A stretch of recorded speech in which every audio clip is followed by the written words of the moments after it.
तर जोरात होतं. विजय विकाजी निकस, श्रीराज हायटेक नर्सरी. आपल्याकडं सध्या म्हणजे उपलब्ध तर सध्या नाही, पण एक 8 दिवसामध्ये सर्व प्रकारची टोमॅटो, साहो टोमॅटो, 60-99 फ्लावर सिंजंटाची आणि तलवार मिरची, नंतर अजून नवतेज शेवगा, पपई वगैरे आता चालू करू आपण. सगळं बऱ्यापैकी अवेलेबल होऊन जाईल. आता सध्या काय काय अवेलेबल आहे आपल्याकडे? सध्या अवेलेबल नाही, सगळं बुकिंग आहे. माझ्याकडे जे आहे ते अवेलेबल दिसतं, पण सगळं बुकिंग झालेलं आहे. अच्छा. कधी सुरुवात झाली याला आता 1-2 महिने झाले सुरुवात. शेतकऱ्यांना काय सांगशाल? शेतकऱ्यांना काय, शेतकऱ्यांच्या लागवडी तर आता पाऊस पडल्यानंतर चालू झालेलेच आहेत. आता शेतकऱ्यांनी थोडेसे टप्प्याटप्प्याने लागवडी केल्या पाहिजे हे सांगणार. कारण मग एकसारख्या लागवडी केल्यानंतर काय होतं, मालाला भाव भेटत नाही. मग टप्प्याटप्प्याने लागवडी झाल्या तर बऱ्यापैकी शेतकऱ्यांचाही फायदा होतो. तर शेतकऱ्यांनी एक टप्प्याने लागवडी केल्या पाहिजे, पण ते सारख्या लागवडी केल्या नाही पाहिजे सगळ्यांनी सोबत. आता सुरुवात करायला पाहिजे समजा. लागवडीची सुरुवात तर झालेलीच आहे, पण एक काय झालं, आता पाऊस पडला म्हणजे प्रत्येकाला वाटतं मी लावलंच पाहिजे. ते काय होतं, म्हणजे रोपही पुरत नाही, नर्सरीवाल्यांनाही रोपं पुरत नाही द्यायला, आणि शेतकऱ्यांनाही त्याच्यामध्ये अडचणी येतात सध्या. कसं आहे या व्यवसायामध्ये? बरं आहे का? व्यवसाय कसा आहे तुमचा अनुभव?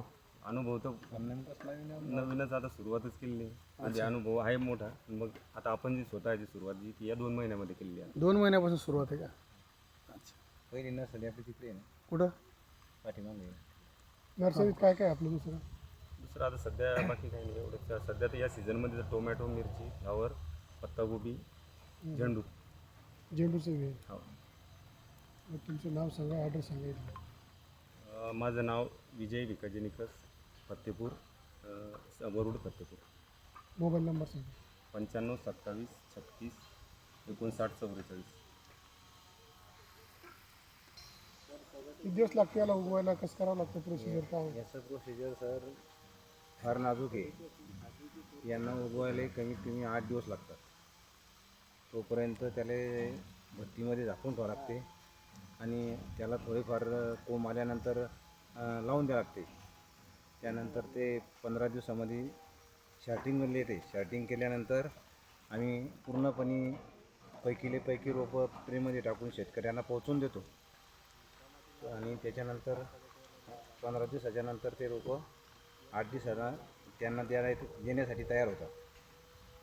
आणि शेतकऱ्यांना आम्ही पूर्णपणे चांगल्या पद्धतीचे रोपं देतो, शेतकऱ्याची फसवणूक न होईन अशी. आणि ओरिजिनल आम्ही सिजंटाचंच रोप वापरतो सर. आम्ही एक बी लोकल बियाणं टाकत नाही, आणि शेतकऱ्याची फसवणूक करत नाही कधी. बस शेतकऱ्याकडून आम्हाला हीच अपेक्षा आहे की शेतकऱ्याचं चांगलं असावं, आणि त्याच्या पाठीमागं आमचं चांगलं असावं. शेतकऱ्यांनी तुम्हाला येऊन भेटावं? हा, शेतकरी तर सर येऊन भेटतातच ना. माल तुमच्याकडून घेऊन जावं समजा. हां, रेट वगैरे कसं काय त्याचं? रेट वगैरे सर्व रिजनेबल रेट असतो. बाकी न सड्यावर सर आता आज रोजी ₹1.60 टमाटर विकू राहिले, परंतु आपण ₹1.40 सुरुवात करेल आहे. तर आपला एक संकल्प आहे की बुवा आपण कधीच त्याच्यापेक्षा 5 पैसे बी सुद्धा शिल्लक नाही घ्यायचे कोणाकडून. की बुवा कोण आला, आणि काही नर्सऱ्याचं काय आहे, तुम्ही आमच्याकडून जर रोप नेलं, तुम्ही परत तिकडे गेले 4 ट्रे आणण्यासाठी, का बाबा आम्हाला तुड्यासाठी रोप पाहिजेत, तर तुम्हाला हाकलून बाजूला करून देतात, ते पण रोपं देत नाही. तर पण आम्ही असं आहे की बुवा तुम्ही आमच्याकडे आले, तुम्हाला एक जर ट्रे लागला सर, तर आम्ही वापस आमच्याकडे असल्यानंतर तुम्हाला वापस पाठवत नाही.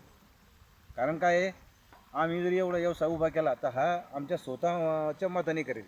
या व्यवसायामध्ये तुमचा सहभाग असल्यामुळं आम्ही काहीच करू शकत नाही. शेतकरीच आमचे दाते आहे, आणि आम्ही शेतकऱ्याचे. किती दिवस झाले म्हणजे हे रेडी झालं लावण्यासाठी? हे रेडी सर आता समजा जर रेडीच नाही, विकायचं असेल तर समजा, विकायचं असेल तर आपल्याला 25 दिवसाच्या नंतर विकल्या जाईल. म्हणजे ते रेडी होते समजा. हां, टाकल्यापासून 25 दिवसाच्या नंतर, 25 ते 30 दिवसांना आपण कवा देऊ शकतो. काय काय काळजी घ्यावी लागते याची? याची सर काळजी याची पूर्णच घ्यावी लागते ना सर्व. आपण टाकल्यापासून जसं आपण लहान लेकराची जशी व्यवस्था करतो की बा पूर्णपणे काय लागते त्याला, असं याचं बी सुद्धा सर त्याची ट्रीटमेंट आहे पूर्ण. की बा आपण लहान लेकराला बा पोलिओ व्हावू नये तर आपल्यासाठी इंजेक्शन असतात. असं एक याची एक ट्रीटमेंट आहे की बा आपण ते त्याला दिल्याशिवाय हे रोप तो चांगले होत नाही तर मग काय काही ना सड्यावाल्याचे आपले कोणते बी औषधं आणायचे, आपले फुकायचे, आणि ते शिपवून द्यायचे ₹200 आणि त्यानंतर मग रोपं पिवळे झाले की मग म्हणतात की का या जातीचं हिरवं रोप होत नाही. तर हे सब काय की बा शेतकऱ्याच्या डोळ्यात धूळ फेकणं येते फक्त. की बा काहीतरी आपलं रोप खराब असलं म्हणजे आपण लोकाला काहीतरी कुठं सांगून हे करून की बा हे पण सर याच्यासाठी काय आहे की बुवा चांगलीच खत बनवायची असली तर त्याच्यासाठी चांगलंच सगळं औषधी पाणी हे सर्व पूर्ण चांगलं लागते त्याला. ओके, धन्यवाद. नाव सांगितलं. माझं नाव भिकाजी तुकाराम निकास.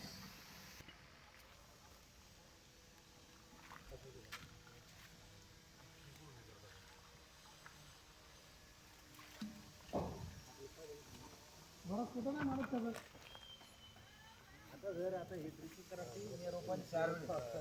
आपण टाकलं नाही खतं हे त्याला 4 दिवस सोडलं लागतात आणि याने येईपर्यंत आपल्याला 4 ते 5 फवारण्या कराव्या लागतात.